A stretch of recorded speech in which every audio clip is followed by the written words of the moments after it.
Okay, obviously a big week, a big game, playing Clemson, the defending national champions, played in the last two national championship games. We're playing on their home field, one of the toughest places to play in college football. It'll really be a good measuring stick of where we're at from a team standpoint, and that's kind of my message to our team. Their defense has a lot of experience back. I'm very impressed with them. Not just their defensive front, which I think is one of the best in college football, but I think they're good all around. Coach Venables, their defense coordinator, does a good job of mixing things up. He's very aggressive. He likes to put pressure on offenses. Their offense is very balanced. Their co-OCs, Jeff Scott and Tony Elliott, both do a super job of working together, taking what the defense gives you.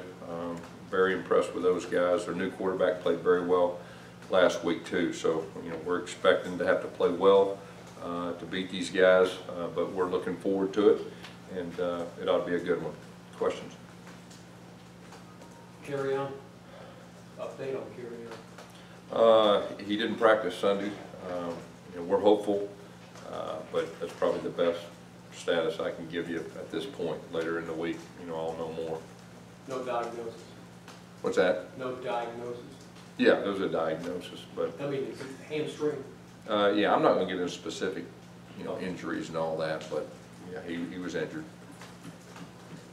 All right, with Cam Petway back in the mix this week, I mean, is he ready to go right now as far as being repped and all that kind of stuff? Yeah, I think so. I mean, he's repped all fall camp. He repped last week. I think he'll be in good shape, and he'll be fresh and ready to go. You go with Cam Martin right behind him, or how do you? We'll see. Malik Miller's also in the mix too.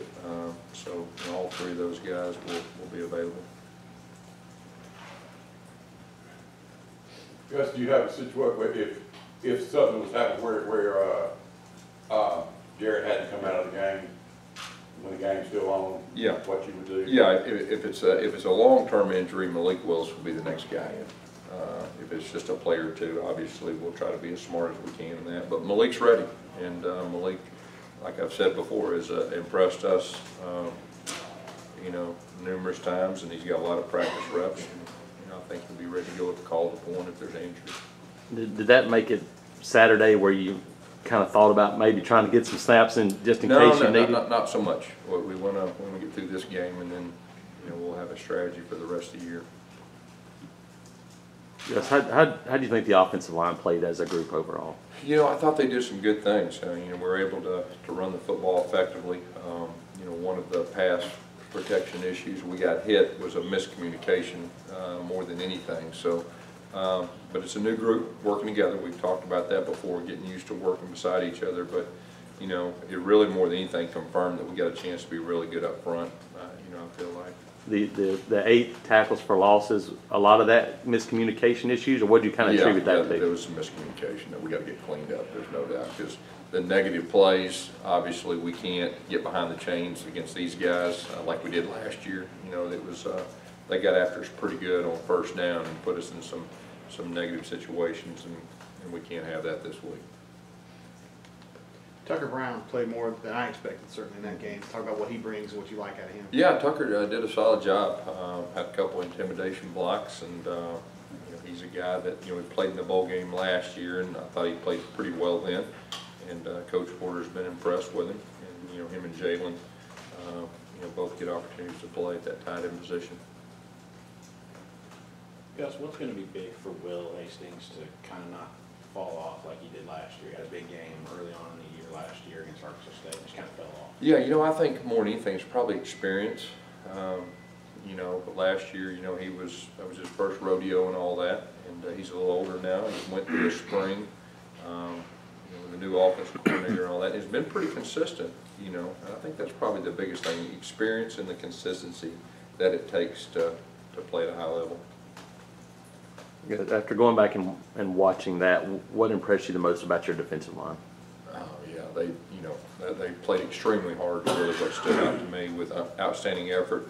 They were physical and played with great effort, and that's what we'll have to do this week. I mean, we're playing one of the best offenses, in college right now. So we're going to have to be very physical, and we're going to have to play our guts out.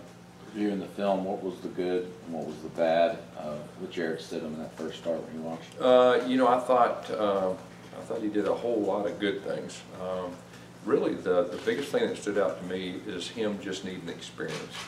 A guy that hadn't played in 600 days or something like that. And I think I brought that up last week this time, that was probably the biggest concern I had, because he's performed very well in practice and scrimmages, but there's nothing like a real game. To go out there and play another team and different things that go with it, and communication up front, communication with your teammates, taking command of the offense. But I thought he did a good job. He's extremely tough on himself, which is usually a sign of a really good quarterback. I expect him to play better this week. Gus, what did you see from your 9 true freshmen who played? Yeah, they all got in there. I thought for the most part they played hard. There was some mistakes, but that just goes with it. When you play true freshmen, there's going to be mistakes, and the key is that they don't make the same mistake twice. But I thought their effort, their attitude was good. Gus and Craig had about 40 snaps, I think, and wasn't targeted in that game. Do you worry about something like that? Do you kind of go and say, Jared, we got to try to emphasize this guy or that guy? You know, each game's different. You know, each game plan is different. Nate is a guy that will be a big factor this year. Each game's a little different. How did Mike Horton do in his first start and then Tega next to him? You know, I thought Mike did a solid job. Mike's a physical guy. Of course, you know, he got a chance to play quite a bit last year. This was really Tega's first real action. And I think Tega really played well and did a good job. And he just needs experience too. I mean, you're talking about a guy that's only been playing football for a short period of time anyway. And then the fact that that was his first start and everything that goes with it. But he's very talented, and I thought he played well. Lots of quarterbacks got hurt this past weekend. Is that something that, with the way defenses are now, the talent on defense, that you have to be cognizant of as a coach? You better be ready for that. You know, there's no doubt about that. And I think we've learned the last 2 years that you know, we have to have that number 2 guy ready and possibly the number 3 guy ready. And yeah, with the defenses nowadays, I mean, you've got to have those other guys ready. There's no doubt about that. Will Hastings had some nice catches off those skippy routes, I guess is what he's calling them. What's the benefit to him actually skipping those 2 steps before he makes a break? You know, timing and everything that goes with integrity of a route and a concept. And it's not always, you know, when he does it, he doesn't always get the ball. Other people get the ball some. So it's just the timing and integrity of a certain play. Is anyone else trained to skip like that? He's the only one I ever see do it. Yeah, we got a couple others that you may see do it. All right. You speak to the defensive line of Clemson. It seems like every year they lose 1 or 2 guys, and then they just reload. And Dexter Lawrence, especially, seemed to really stick out Saturday for them. Yeah, he played well last year against us. He's not the only one. I mean, they've got their defensive front. Like I said, I believe it's one of the top in the country.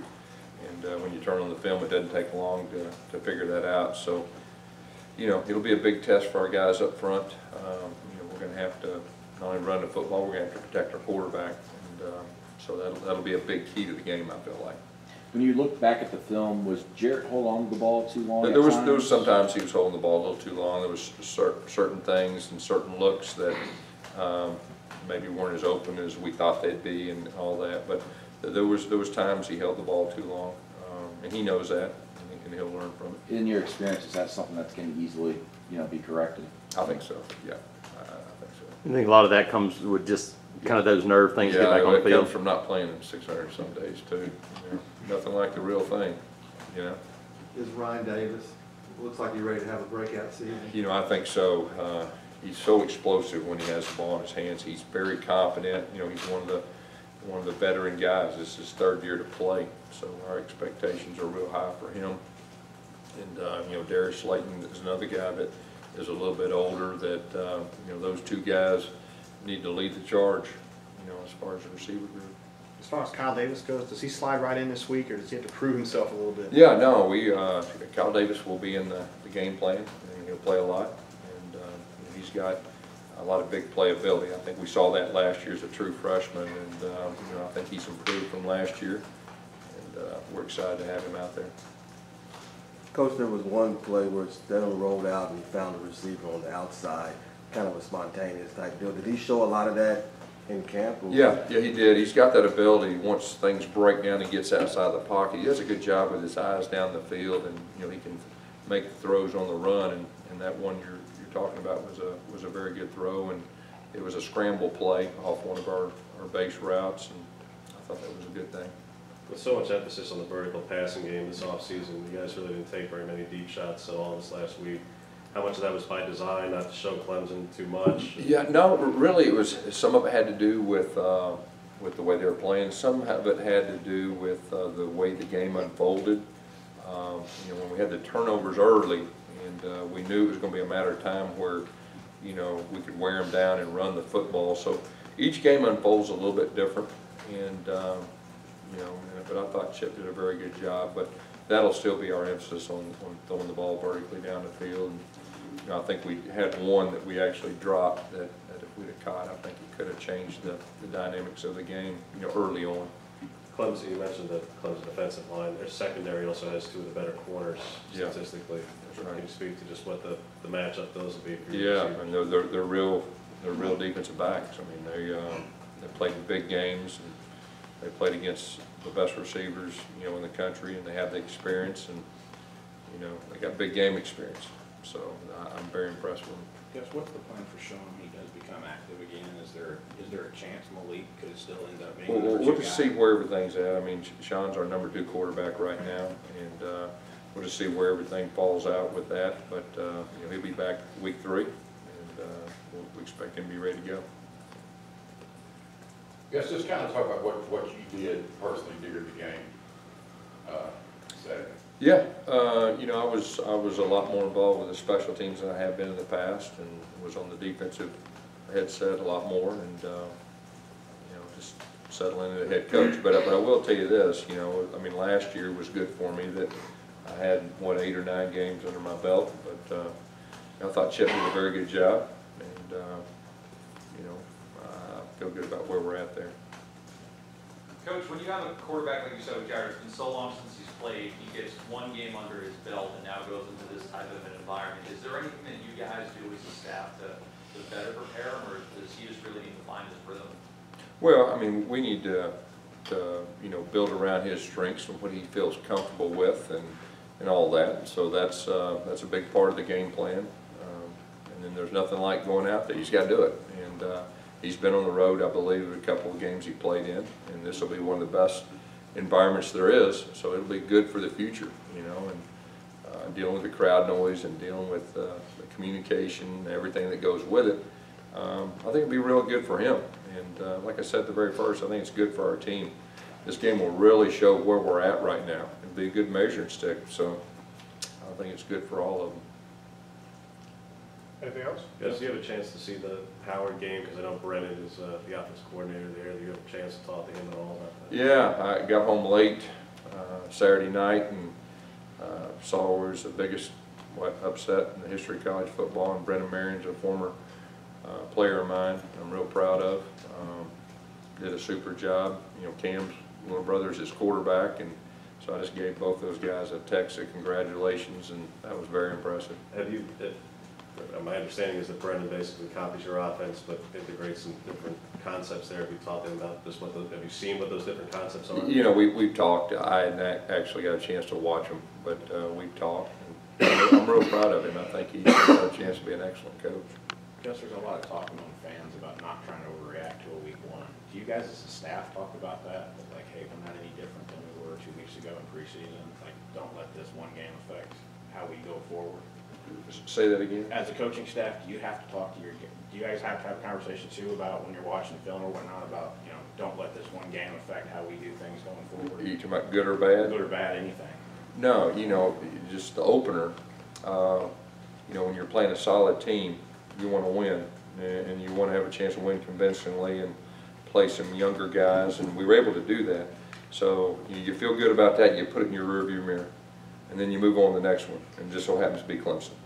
And obviously it was a tough loss last year, and we got a lot of guys back and all that, and they happen to be the defending national champs, and we're going to their home field. And that's the only thing on our mind, and nothing about last week. It's just everything moving forward with Clemson. That's really about it. Okay.